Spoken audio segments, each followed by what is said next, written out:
I'd say one of the key things to include in all tech apprenticeships, but I think specifically for cybersecurity, is just the willingness to learn new skills. I think that's really valuable in the tech industry as a larger, but also cybersecurity apprenticeships. They want to know that you're willing to learn, lots of different things rather than having sort of specialist in one area.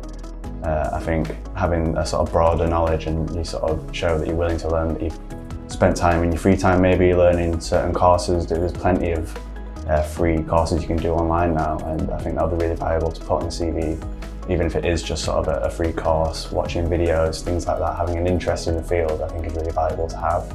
I think obviously sort of technical ability will be very important, although there's a lot of opportunities out there for sort of retraining people, and I think apprenticeships are a really good way to do that, to get people who are coming from different industries, different backgrounds, maybe sort of formal academia or maybe a completely different industry. I know at Pence's People we have consultants from a wide array of backgrounds, from degrees in biology, etc. So I think apprenticeships and the tech industry as a whole is really accepting for people to move across into industries, and having the sort of underlying technical skill of sort of the basics and a lot more on top of that you need to know can be taught to anyone, I have a feeling. So I think having a sort of good foundation, whether it comes from sort of formal education or, like I've mentioned, being self-taught in this industry, is really, really common these days. I'd say obviously another one, as I've mentioned, is the sort of willingness to learn and having an interest in it. It's not a lot of jobs in tech, they want to know that you're actually interested in the field. It's not just like, oh, you see a 9-to-5 job that you're forced to go to. It's because you're interested in the field, you want to do interesting things. And I think cybersecurity specifically, there's so many sort of subcategories that everyone can find something that they want to find interesting and sort of run with it. I think especially for apprenticeships, I know me personally on my CV, applying for this role, I did some work experience as I was sort of in the summer break of college. I did a 1-week work experience in this technology department, and then spent some time with the cybersecurity team specifically, and that's where my interest sort of sprouted from. And I feel sort of things like that, if you can get some experience, if you're coming out of college anyway, or possibly in uni, I think there's lots of opportunities. I mean, I literally just sort of emailed them, they didn't post it, and you just got to be sort of really keen. And a lot of employers will be sort of quite responsive to that if they can see that you're keen to get an interest, you're keen to get, a week experience. And I think that was really valuable to put on my CV, because it sort of showed that I was interested enough to take it upon myself to email lots of companies to see if I can get some shadowing and things like that. Again, as I've mentioned, there's so many training courses available just for tech alone.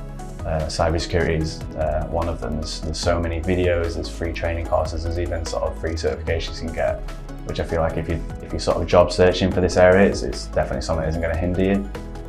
Obviously there are a lot of sort of free courses that might not be sort of brilliant, but I think if you start still searching for this job, it is worth doing them and sort of showing that you're interested. And I think that's one of the key things that should sort of be shown throughout your whole CV. I feel like just sort of bombarding it with certifications and your formal education, whilst I think that is important, it's really important to show how you're interested, what you've done. I know a lot of people have sort of their own, some people have like their own website. It's common for sort of developers and software engineers that have like their own website with a portfolio of work. You can do the same cybersecurity.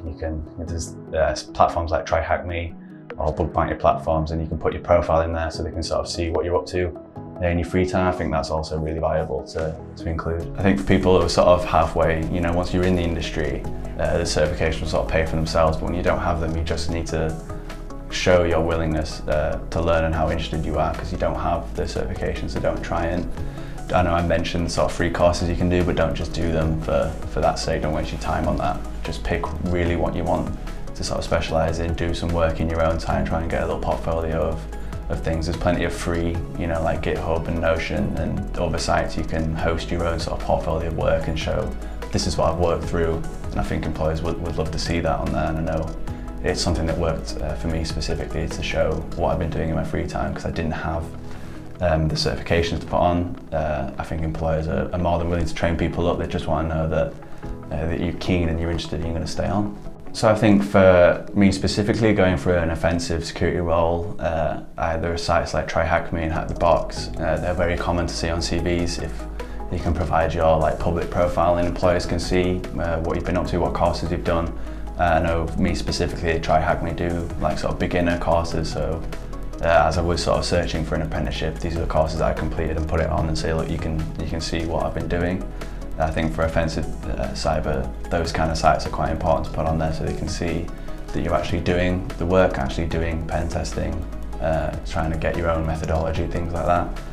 Other sort of compliance roles is not something I have a huge amount of experience with, but I think it comes under the same umbrella of sort of cybersecurity, and that you're sort of keen to learn.